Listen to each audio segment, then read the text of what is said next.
नमस्कार।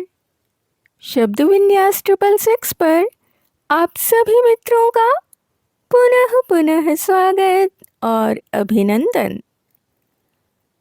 कहानियों की श्रृंखला में आजकल हम सुन रहे हैं शिवानी जी की कहानी छी मम्मी तुम गंदी हो। अभी तक हमने कहानी का प्रथम अंक सुना है। आज हम कहानी का दूसरा और अंतिम अंक सुनने जा रहे हैं। तो सुनना प्रारंभ करें। किंतु उसकी क्रुद्ध गर्जना निरीह में की गर्जना मात्र ही बनकर रह गई, कभी बरस नहीं पाई। उन दोनों के मिलने को वह रोक नहीं सका। एक दिन दोनों ने निश्चय किया, जैसे भी हो प्रेम मार्ग की इस कठोर शिला को प्रेम के डायनामाइट से उड़ाना ही पड़ेगा। फिर वह मशीन में सान देकर गंडासा ले आया। यही नहीं, छुरिया से धारा, पर उस दर्पित वीर किशोर ने घाव कर भी देखा। प्रेयसी के सम्मुख उसने गंडासा अपने पहुंचे पर धरा तो खून छलछला उठा। धरते ही जब गंडासे का यह कमाल था, तब झटके से मारे जाने पर क्या गजब ढाएगा। मैंने उसे अंधेरे गोदाम में छिपा दिया जी, वह कहने लगी। रात को ही उन्हें खत्म करने की बात थी, पर न जाने उन्हें उस दिन क्या हो गया था।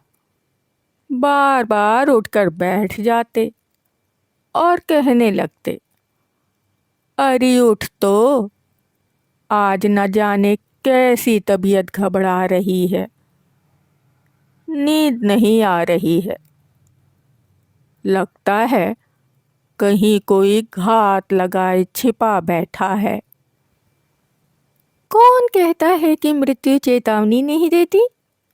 मुझे तो सदा यही लगता है कि प्रत्येक जाने वाले को वह किसी न किसी रूप में आकर अपनी एक झलक दिखा ही जाती है। कैसी बातें करते हो जी, वह फिर कहने लगी। दरवाजा तो खुद बंद कर आए हो, 2 बार उठकर पूरे घर की खाना तलाशी भी ले आए हो। अब कौन छप्पर फाड़ कर आ गया है? उस रात को न वह खुद सोए न मुझे सोने दिया। सुबह उठे तो खा पी कर दफ्तर चले गए। पहली तारीख थी, तनख्वाह भी लेनी थी। क्या पता इसी तनख्वाह के मोह ने अभागे को एक दिन और जीने की मोहलत दे दी हो। तो गोदाम में वह क्या रात भर भूखा प्यासा ही बैठा रहा? मैंने पूछा।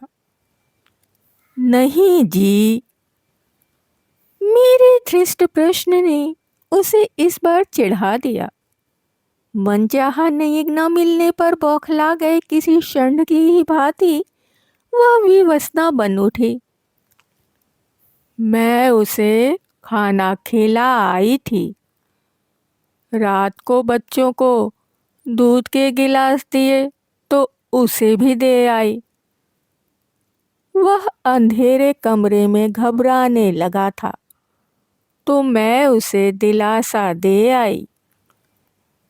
कैसा दिलासा दिया था, यह पूछने को मैं व्याकुल हो उठी, किंतु क्षण भर पूर्व गठरी बनी सकुची सिमटी सरपेणी अब कुंडली खोलकर लंबी हो गई थी। उसकी लपलपाती चिरी जिह्वा को मैं छूती भी तो किस दुस्साहस से। उस दिन वह बड़ी देर से लौटे तो खूब पिए हुए थे। वह कहने लगी, जब भी तनख्वाह मिलती वह बच्चों के लिए खूब टॉफी बिस्कुट के डिब्बे लाते थे। उस दिन भी साइकिल की टोकरी भरी थी। ओह! मैंने अपने प्रश्न की कोरेमैन की एक सुई और लगा दी। तब तो अपने बच्चों से वह बहुत प्यार करता होगा। हाँ जी, कौन बाप भला अपने बच्चों से प्यार नहीं करता। प्यार तो वह मुझे भी बहुत करते थे। मैं स्तब्ध थी।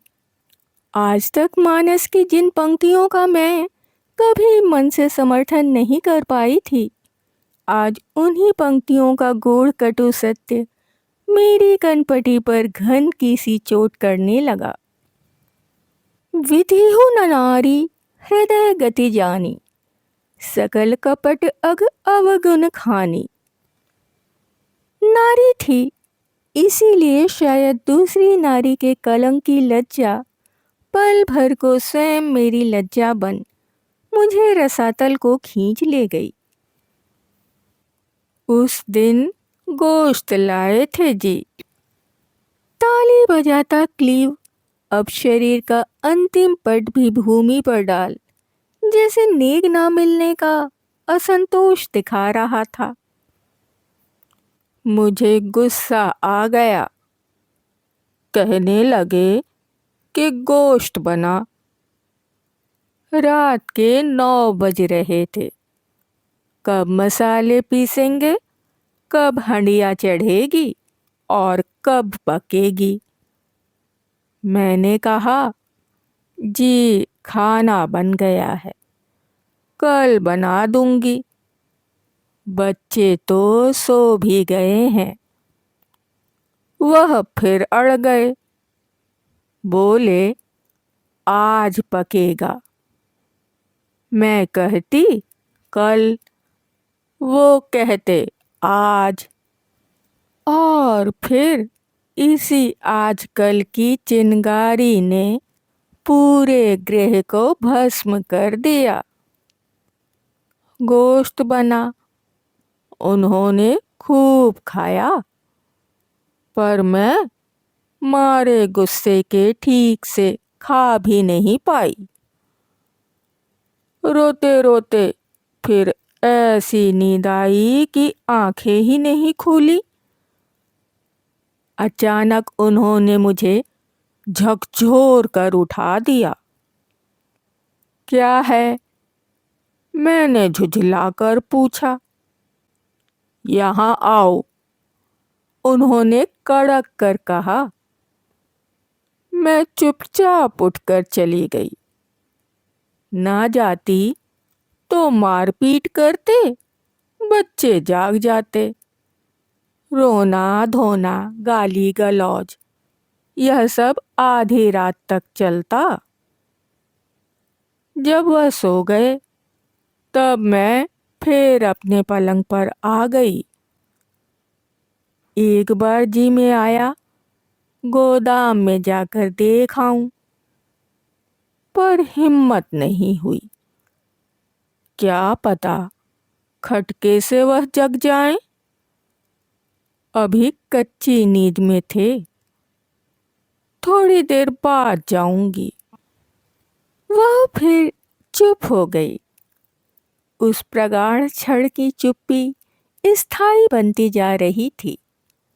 इधर मुझे लग रहा था जैसे पुलिस अधिकारियों के सम्मुख उस हत्याकांड का विभत्स नाटक एक बार फिर खेला जा रहा है और मैं भी मूक दर्शकों की पंक्ति में बैठी हूँ।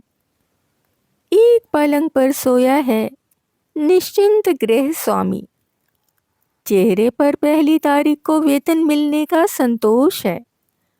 सोने से पहले पेट भर मनचाहा भोजन किया है। रूठी पत्नी को मना भी लिया है। इसी से होठों की तृप्ति पान की लालिमा के साथ छलकती चिबुक तक बह आई है। पार्श्व में पत्नी का पलंग है। दोनों के बीच प्रेम सेतु बना स्वस्थ सुंदर शिशु पुत्र सो रहा है। तीसरे पलंग पर सोई हैं 2 पुत्रियां। बड़ी बिटिया बाप की मुंह लगी दुलारी है, पर छोटी से भी वह कम लाड़ नहीं लड़ाता। दोनों के सिरहाने उसने टाफी का ठोंगा यत्न से छिपाकर रख दिया है, जिससे जागते ही दोनों देख लें। पर स्नेही पिता की अंतिम भेंट क्या वे अभागी तनुजाद्वय ग्रहण कर पाईं? उस भयावह हत्याकांड का एकमात्र साक्षी था सुप्त परिवार के सिर के ऊपर फर फर घूम रहा बिजली का पंखा। जब पूरा घर संधि पत्र पर हस्ताक्षर हो गए, युद्ध क्षेत्र की ही भांति शांत था, तभी न जाने कब मृत्यु दबे पैरों सरकती भीतर चली आई। मुझे गहरी नींद आई हुई थी जी। एक तो पिछली रात को सो नहीं पाई थी, फिर बड़ी देर तक रोती रही थी। अचानक मुझे लगा कोई मेरे सिरहाने खड़ा है। अरे, तुम यहाँ कैसे चले आए? मैं हड़बड़ाकर उठ बैठी। गोदाम से निकलकर वह सचमुच ही मेरे कमरे में आ गया था। जाओ जाओ, भागो जल्दी, मैंने फुसफुसाकर कहा। कहीं जग गया तो हम दोनों को यहीं खत्म कर देगा। वह है ही कहाँ? उसने हंसकर कहा, तो मेरे हाथ पैर ठंडे पड़ गए। हे भगवान, हे भगवान कहती मैं थर थर कांपने लगी। सचमुच ही तो वह नहीं था। जिधर देखती उधर ही खून।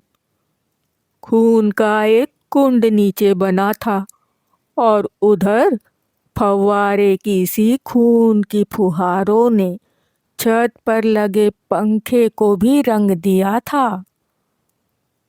मुझे लगा जी कि उनकी गर्दन ऐंठ कर ऊपर को उठ रही है। मैं चादर फेंक कर बाहर भागी तो वह भी मेरे पीछे पीछे आ गया। मैंने कहा, हाय, यह तुमने क्या कर दिया? अब क्या होगा? वह बोला, क्यों घबराती हो? जो होगा उसे साथ साथ भुगत लेंगे। पर देखो, तुम जल्दी जल्दी खून साफ करो और एक बड़ा सा बक्सा निकाल लो। क्यों? मैंने पूछा। सामने मालगाड़ी खड़ी है, हमेशा 1.5-2 घंटे खड़ी रहती है। लाश को ट्रंक में बंद कर उसी में छोड़ आएंगे। उसने कहा तो मैं रोने लगी।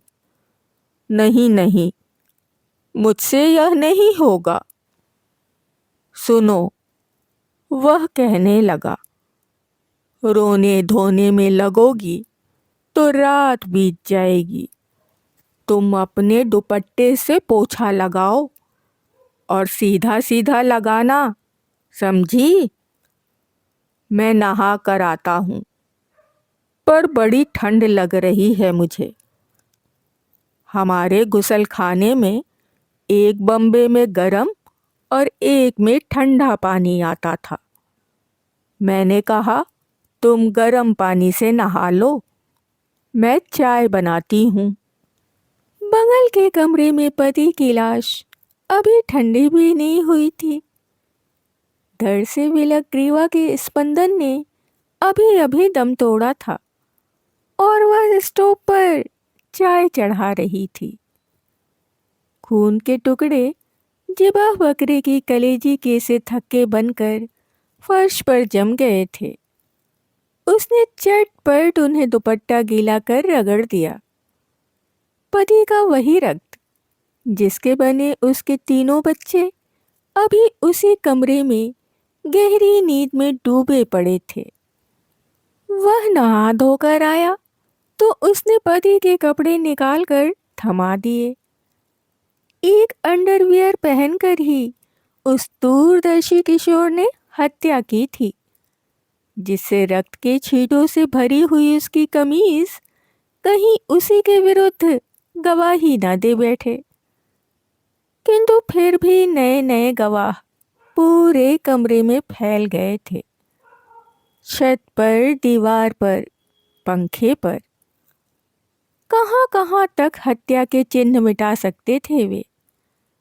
ट्रंक में बंद कर मालगाड़ी की शव यात्रा संपन्न हो जाती, तब भी रक्त बीज के रक्त की एक एक बूंद की भांति वे रक्त बिंदु शत शत रक्त बीजों की सृष्टि कर पाते थे। चाय उबल ही रही थी कि बड़ी लड़की जाग कर आ गई।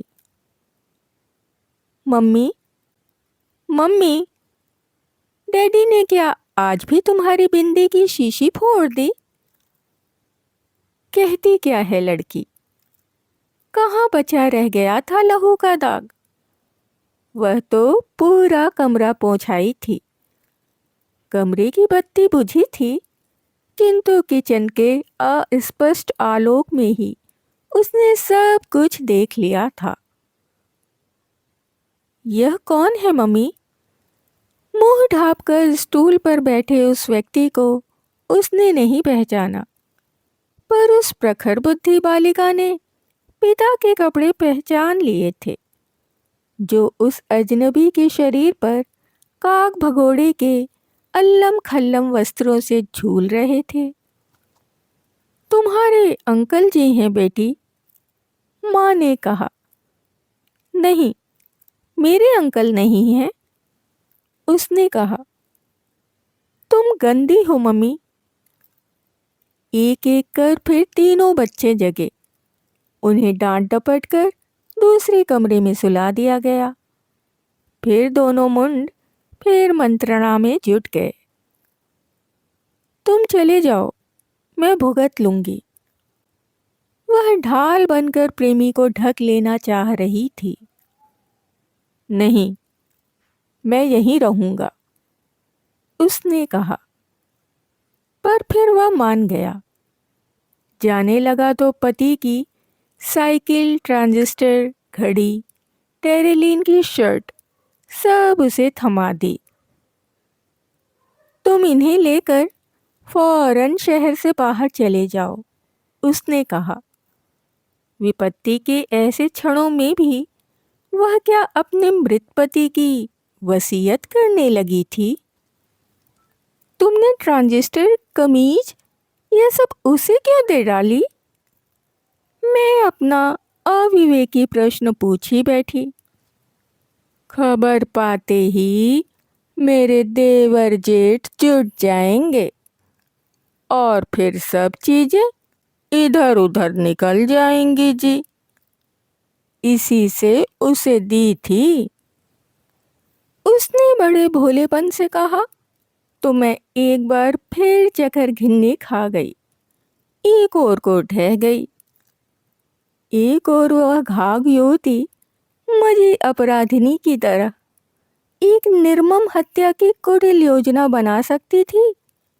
दूसरी ओर वही अपने हृदय की एक से एक गोपनीय फाइल किस भोलेपन से मुझे थमाती चली जा रही थी। इस दुमुखे व्यक्तित्व का कौन सा मुख असली था और कौन सा नकली? वह चला गया, पर जाने से पूर्व उसे खूब सिखा पढ़ा गया।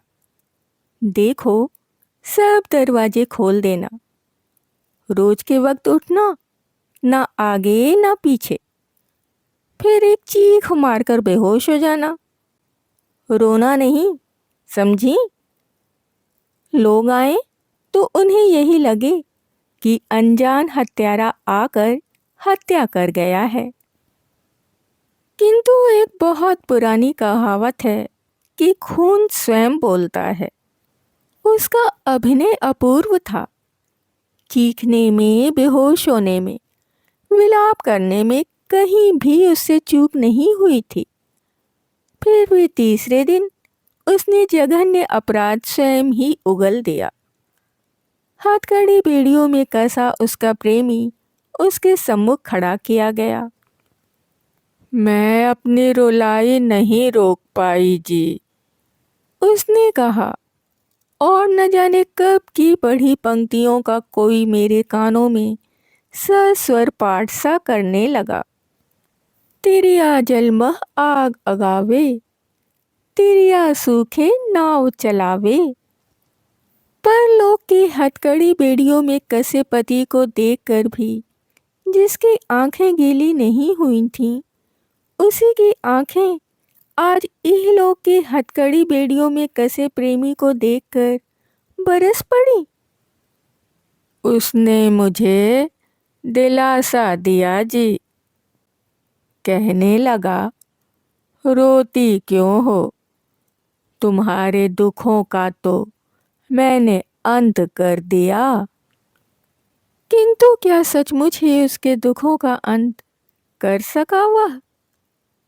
आज एक शहर के उदार आकाश के नीचे दोनों बंदी हैं, पर एक दूसरे से इतनी दूर कि एक का करुण तप्त निश्वास दूसरे का स्पर्श भी नहीं कर पाता। ऊंची दीवारों में बंद उस बंदिनी को विस्मृत जीवन की स्मृतियां क्या कभी विवल नहीं कर देती होंगी? कभी देखती होगी पिता की लहलहाती फसल की बालियों के साथ वह झूमती फिर रही है, बेपरवाह मनुआ को न चाह है न चिंता। फिर उसका रिश्ता पक्का करने उसके जेठ आ रहे हैं। कितनी रातें अनजाने अनचिन्हे प्रियतम की मादक कल्पना में डूबती उतराती काट लेती है, और कोई फिर छाती पर घूंसा सा मार जाता है। रिश्ता पक्का तो हो गया, किंतु छोटे से नहीं, बड़े से। ससुराल आई तो तीसरे ही दिन चरित्रहीन पति का निर्लज्ज प्रणय नाटक देखकर सहम गई। उसे देखकर खिसियाई हंसी हंस उस दूर के रिश्ते की जेठानी ने बेहया कैफियत देने की धृष्टता भी की थी। अरे नहीं बहू, हमें एक साथ देखकर घबरा क्यों गई? इनसे तो मेरा ठिठोली का रिश्ता बहुत पहले का है। तब तो तू शायद पैदा भी नहीं हुई होगी। हाड़ मांस जलकर भस्म हो गए थे उसके। पर कहती क्या वह नई नवेली जो थी। दोनों के बीच मनोमालिन्य की दीवार की विधि ने यह पहली ईंट धरी थी। अपनी भाभी से तो उसका ठिठोली का ऐसा अभूतपूर्व रिश्ता था, किंतु उसे क्या किसी देवर की भाभी बनने का अधिकार नहीं था? जहां वह अपने किसी देवर से हंसती बोलती, वह खड़े खड़े उसे चीर कर रख देता।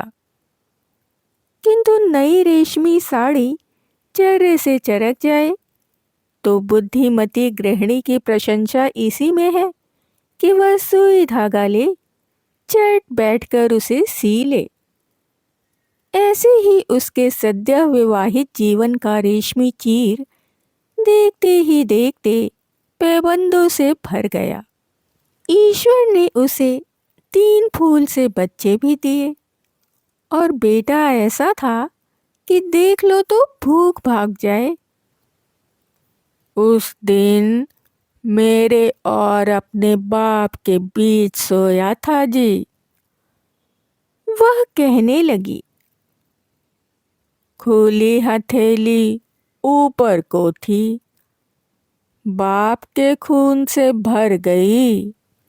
मेरा सर्वांग सिहर उठा, किंतु मैंने देखा कहने वाली की निर्विकार चेहरे पर एक शिकन भी नहीं उभरी थी।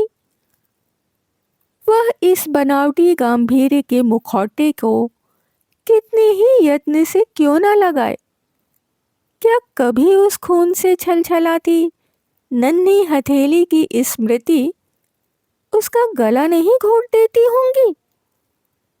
वे रूखी ममताहीन आंखें भले ही सूखी रहें, क्या उसका सुप्त मातृत्व कभी बुक्का फाड़कर नहीं रो उठता होगा? कारागार के घंटे की धमाके की से हृदयहीन गूंज वैशाखी की उस दारुण दहन बेला में उसके काल कोठरी में कितनी भयावह गूंज से गूंजती होगी। पत्थर की शरशैया की निद्राहीन रातें क्या उसे उसके उस शयन कक्ष की ओर नहीं खींचती होंगी, जहां पलंग पर गुदगुदा बिछौना था, फर फर करता बिजली का पंखा, और थे बुलबुल से चहकते 3 बच्चे।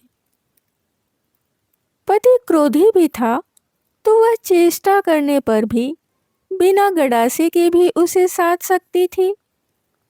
नरभक्षी वनराज को क्या सर्कस के रिंग मास्टर का धैर्य पालतू नहीं बना लेता? गृहस्थी का सुख दुख, धूप छां, सिसकियां खिलखिलाहट भला किस गृहिणी के जीवन में नहीं है? इसी में तो गृहस्थी का सुख है। एक समृद्ध गृहिणी मेरी परिचिता है। स्टील की अलमारियां रेशमी साड़ियों से पटी पड़ी हैं, किंतु तृष्णा न जरायते। इसी से नित्य नवीन साड़ियां खरीदें कभी जाती हैं लखनऊ, कभी बनारस और कभी मद्रास। एक से एक नए गढ़न के गहने गढ़वाती रहती हैं। बटुआ सदा नई ब्याही बकरी के बधे पुष्ट थनों सा लटका रहता है। वातानुकूलित गृह है, इम्पाला गाड़ी है, बच्चे हैं, फिर भी भीरू मन का एक कोना है, अकेला, अंधकार में। पति को पीने पिलाने से फुर्सत नहीं मिलती। कंचन है, इसी से कामिनी का भी अभाव नहीं है। घर की रानी के लिए समय नहीं निकाल पाते हैं। कभी बेचारी गले के हार के भार से झुके गर्दन और कभी झुके रुआ से स्वर से कहती है, बहन, इस जिंदगी से तो मौत भली। पर तीसरे ही दिन पति मोटा चेक थमाकर कहते हैं, जाओ अपने लिए कुछ साड़ियां खरीद लाओ। यह आयकर से बचने की अनोखी सूझ थी या कर्तव्यपरायण पति का प्रेम? पर वह अपना सब कुछ भूल भाल कर कार भगाती फिर साड़ियां खरीदने लगती। यह दुख सुख भला किसके जीवन में नहीं है? इस ऐन्द्रजालिक संसार के रंगमंच को कभी कैसे कैसे अभिनय पटु पात्र रंगीन बना देते हैं। नारी के कितने रूप दिखा देता है विधाता। कोई दयामयी वात्सल्य की साकार मूर्ति, और कोई उन्मत्त उग्र वज्र भैरवी। वह सहसा हाथ जोड़कर उठने लगी तो मैंने जानबूझकर ही पूछ लिया, रामायण पढ़ती हो ना? मैं जानती थी कि कारागार में बंदिनियों को रामायण देने की सुव्यवस्था रहती है। जी, पढ़ती हूँ। उसने आंखें झुका ली। मैंने एक अनोखी तृप्ति का अनुभव किया। एक न एक दिन तो उस चौपाई को उसके पश्चाताप का अश्रुजल सिक्त कर ही देगा। पतिवंचक पर पति रति करई, रौरव नरक कल्प शत परई। मैं जाऊं जी? उसने फिर विनम्र स्वर में अपना प्रश्न दोहराया। मैंने गर्दन हिलाकर हंसने की चेष्टा की, किंतु तप्त धरणी पर पड़े जल बिंदु की ही भांति मेरी हंसी सूखे होठों पर फिसलते ही सूख गई। वह चली गई तो मैं सोचने लगी, इस सारिका के पिंजड़े से भी एक और कठोर पिंजड़े में जो 18 वर्ष का यौवन सुख बंदी है, वह क्या अब सीखचों को छंचू आघात से टक टक बजाता अपने कर्मों को रोता होगा, या प्रकृति नटी ने अब उस मिट्ठू को यही मीठी वाणी रटा दी होगी। सुंदरी तै सूली भली, बिरला बचे कोय, लोह निहाला अग्नि में, जल बलि कोयला होय। अभी आप सुन रहे थे शिवानी जी की कहानी छी मम्मी तुम गंदी हो। कहानी आपको कैसी लगी? अपने विचार हमारे साथ अवश्य ही साझा करें। यदि कहानी आपको पसंद आई हो तो आप इसे लाइक कर सकते हैं, मित्रों और परिवारजनों में शेयर भी कर सकते हैं। जो भी सदस्य पहली बार चैनल पर आए हैं वो चैनल को सब्सक्राइब कर लें और बेल आइकन को दबाना बिल्कुल भी ना भूलें। कहानियों और उनके प्रस्तुतिकरण से संबंधित यदि कोई विचार, सुझाव, आलोचना या फरमाइश आपके पास हो तो उसे कमेंट्स के जरिए हम तक आने दें। इसके अतिरिक्त अपने पसंद की कोई कहानी, उपन्यास या अपने पसंदीदा किसी लेखक की कोई रचना यदि आप हमारे द्वारा इस मंच के द्वारा सुनना चाहते हैं तो उसके लिए भी आप कमेंट्स में हमें लिख सकते हैं। अभी के लिए विदा, शुक्रिया।